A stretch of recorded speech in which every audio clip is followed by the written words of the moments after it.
Salutations, chers amis. Je présente à votre attention les dysfonctionnements et pannes les plus courants qui surviennent sur l'Opel Meriva A. Meriva appartient à la génération de voitures Opel dans laquelle la plus grande attention a été accordée aux problèmes de résistance à la corrosion. On ne peut pas dire que la finition soit exceptionnelle, mais la corrosion superficielle des portes, des ailes et des arches se produit principalement sur les exemplaires les plus anciens et les plus négligés et dans les endroits soumis à un sablage intensif. Et la structure de base résiste généralement bien, les parties internes et les seuils sont très bien protégés. Mais, malheureusement, des défauts localisés dans la peinture sont typiques de cette voiture. De nombreuses voitures présentent des bugs mineurs sur les surfaces qui ne semblent pas exposées aux impacts de pierre. La corrosion du haillon est rare.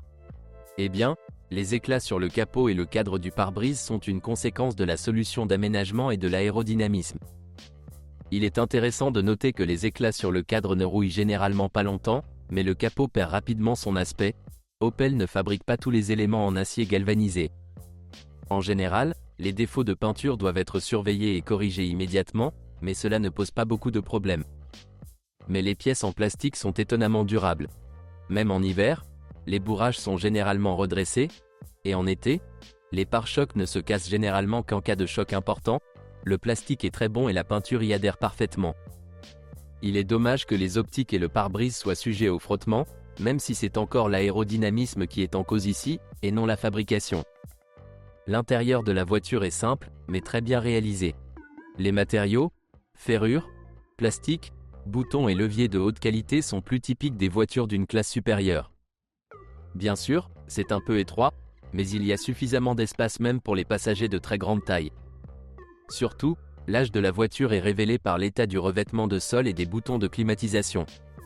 Si la garniture du volant est en cuir, elle peut également paraître déshabillée dès la 5e année de vie, tout comme le levier de vitesse.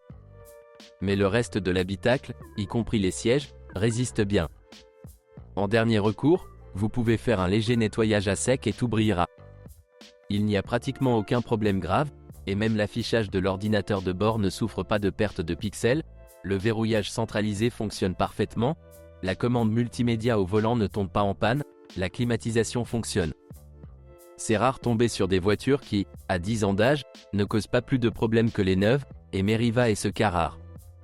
Les seuls reproches sérieux concernent le système de commande du moteur et le câblage du compartiment moteur. Cette dernière a l'air très solide, mais en réalité il s'avère que l'isolation devient fragile après 8 à 10 ans de service. Siemens, qui fournit l'électronique, a clairement réalisé des économies. Le CU du moteur n'est pas non plus fabriqué de la manière la plus réussie. Pas souvent, mais il tombe toujours en panne à cause de la surchauffe et des vibrations. Casse les fils qui relient le cristal à puce sur la carte en céramique et les contacts.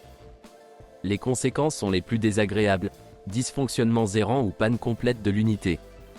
Le coût pour résoudre le problème est assez élevé, et si vous l'avez déjà rencontré, vous avez besoin soit d'un appareil d'occasion, correctement délié, soit d'une réparation de l'ancien, qui est effectuée par quelques spécialistes dans ce domaine. Le problème concerne principalement les moteurs à essence de 1,6 litre à 16 soupapes pour 100 chevaux, Z16XE, et les premières versions du moteur de 1,4 litre, Z14XEP. Le nouveau Z16XEP de 105 chevaux est pratiquement exempt de ce problème, tout comme le 1.4 après 2006. Des problèmes mineurs surviennent certes, mais ils sont de nature aléatoire. Les cas de porte et de câblage intérieur défectueux sont le plus souvent associés à des réparations de carrosserie infructueuses. C'est également presque sans problème sur le Meriva. La suspension est simple et parcourt facilement 100 à 1500 km, si vous n'abusez pas des amorces et que vous chargez complètement. Les premiers à tomber en panne à l'avant sont les jambes de force et les bagues stabilisatrices, ainsi que le bloc silencieux arrière du levier. Tous les autres éléments peuvent parcourir 200 000 km sur nos routes et, en Europe, ils ne tombent presque jamais en panne.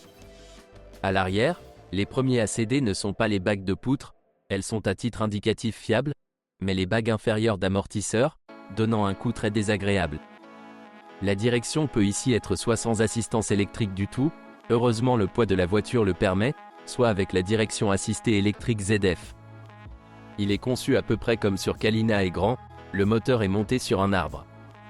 Mais le rack peut déjà frapper avec un kilométrage de 50 000, mais ce coup est totalement sûr, il ne se coince pas et ne fuit pas. L'essentiel est de surveiller l'intégrité des anthères et l'état des barres de direction. Elles durent 60 à 90 000 km et sont souvent oubliées. À propos, sur les voitures sans direction assistée, la colonne de direction se dessert souvent, car les conducteurs ne respectent souvent pas la règle, ne tournez pas le volant en place. Le système de freinage ne pose aucun problème, même si les tubes en acier des voitures les plus anciennes sont souvent déjà légèrement corrodés et que le revêtement en plastique se décolle. De plus, les étriers arrière ont tendance à se dégrader s'ils fonctionnent avec des plaquettes usées. Traditionnellement chez Opel, les câbles de frein de stationnement gèlent en hiver après 3 à 5 ans de fonctionnement. Il est recommandé de les rincer régulièrement à l'ATF. Tout le monde peut envier la durée de vie des plaquettes et des disques de frein. Les voitures équipées de disques de frein à vent d'origine et d'un kilométrage de 200 000 km ne sont pas du tout rares, et la durée de vie des plaquettes peut être de 60 à 100 000 km avec une manipulation soigneuse de la pédale de frein. C'est ce que signifie une haute qualité combinée à un faible poids. Je voudrais dire qu'il n'y a pas non plus de problème ici, mais malheureusement, ce n'est pas le cas. La durée de vie de l'embrayage, du débrayage hydraulique et du volant moteur est plus que suffisante, au moins des centaines de milliers de kilomètres en cas de bon fonctionnement. Mais la transmission manuelle elle-même des séries F13, F17 sur les moteurs à essence 1,4, 1,6 tombe parfois en panne. La raison en est sa conception, les cages en plastique des roulements à rouleaux de l'arbre secondaire, le boîtier faible, les joints d'étanchéité qui fuient et Dieu sait quoi d'autre. Il est recommandé de vérifier régulièrement le niveau d'huile et de le changer de temps en temps. S'il y a des éclats sur l'aimant du bouchon du trou de mesure, alors tout va mal, la boîte doit absolument être réparée. Avant d'acheter, vérifiez la voiture sur un ascenseur, démarrez le moteur et faites tourner les roues à 100 à 120 km/h, puis coupez le moteur, un bourdonnement provenant de la boîte indiquera un problème. Heureusement, avec les moteurs 1.4 et 1.6, le problème est très rare, et cela est principalement dû à certaines nuances de fonctionnement. Mais avec 1,8 et sur des voitures plus lourdes, les chances de rencontrer ce problème sont élevées. Avec un moteur turbo, la version OPC dispose d'une transmission manuelle de la série M32, elle est nettement plus fiable, mais pas du tout éternelle. Mais les moteurs diesel sont équipés d'un F23 à 5 vitesses, qui ne pose pratiquement pas de tels problèmes, malgré la charge plus élevée. EasyTronic est un robot fabriqué sur la base de la transmission manuelle F17 et, en plus de tous ces problèmes mécaniques, il introduit également des problèmes de transmission et des algorithmes de fonctionnement franchement infructueux. Si vous avez déjà conduit une Vesta avec AMT et pensez que les Allemands ne sont définitivement pas pires, alors vous vous trompez. Cela ne veut pas dire que cette option de transmission soit absolument non viable. Dans une voiture légère et sur les routes de campagne, son comportement est tout à fait acceptable, mais des visites régulières au centre de service officiel seront nécessaires pour adapter le point de préhension à l'aide du scanner du concessionnaire Tech 2. Tous les moteurs sont de proches parents, de la bonne vieille série d'Opel. Moteurs et retracer leur pédigré jusqu'aux années 90. Les moteurs du Meriva sont pour la plupart exempts des problèmes de leur ancêtre avec un groupe de pistons défaillants et une culasse faible. Seules les premières versions du Z16XE peuvent manger de l'huile. Les autres se distinguent par une durée de vie constamment élevée, une courroie de distribution fiable et de nombreux problèmes mineurs entre 6 et 8 ans. Le câblage dans le compartiment moteur est faible, ce qui entraîne de petits problèmes désagréables.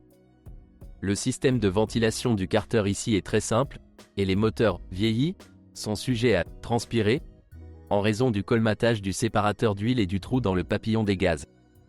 Les volets twin port à l'intérieur du collecteur d'admission cognent également souvent. Ici, vous pouvez remplacer le collecteur, mais le réparer coûtera beaucoup moins cher. Le module d'allumage n'est pas fiable, surtout si les bougies d'allumage sont rarement changées.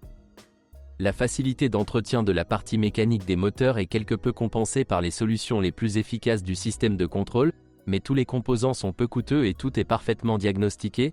L'essentiel est de vérifier tous les systèmes à temps et de changer l'huile à temps au moins une fois tous les 10 000 km. Les moteurs diesel 1.3 et 1.7 sont disponibles dans différentes options de puissance.